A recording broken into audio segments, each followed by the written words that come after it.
மக்கள் சார்ந்த விடயங்களை பேசி அரசாங்கத்துக்கு ஒரு அழுத்தத்தை கொடுப்பதன் மூலமாக அதை பெற்றுக் கொடுப்பதுதான் ஒரு எதிர்க்கட்சியினுடைய செயற்பாடு. ஆனால் இன்று மாறாக என்ன செய்கின்றார்கள்?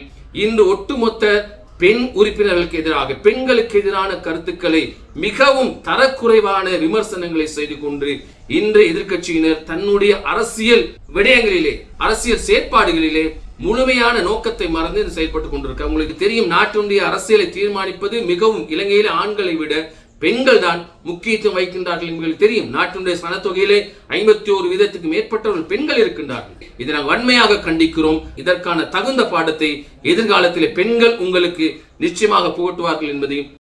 மக்களால் தெரிவு செய்யப்பட்டவர்கள் தான் பாராளுமன்றம் போகிறார்கள். ஆக மக்களுக்கும் மக்களிடம் ஒரு கேள்வி, நீங்கள் யாரை தெரிவு செய்து அனுப்புகிறீர்கள் என்ற கேள்வி இருக்கிறது.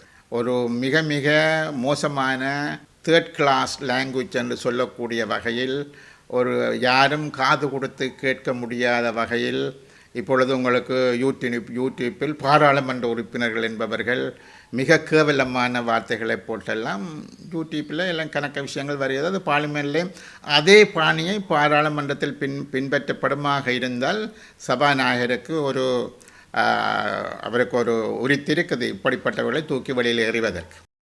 பிரதி சபாநாயகர் அவர்களே, பாராளுமன்ற சிறப்புரிமை என்பது எமது பாராளுமன்றத்திலே எல்லை மீறி போகின்றது. எதிர்க்கட்சியிலே இருப்பவர்கள் மக்கள் எதற்காக தெரிவு செய்து இந்த உயரிய சபைக்கு அனுப்பினார்கள் என்ற அந்த உயரிய எண்ணத்தை முழுவதுமாக குலைக்கின்ற நடவடிக்கைகள் இடம்பெற்று கொண்டிருக்கின்றன.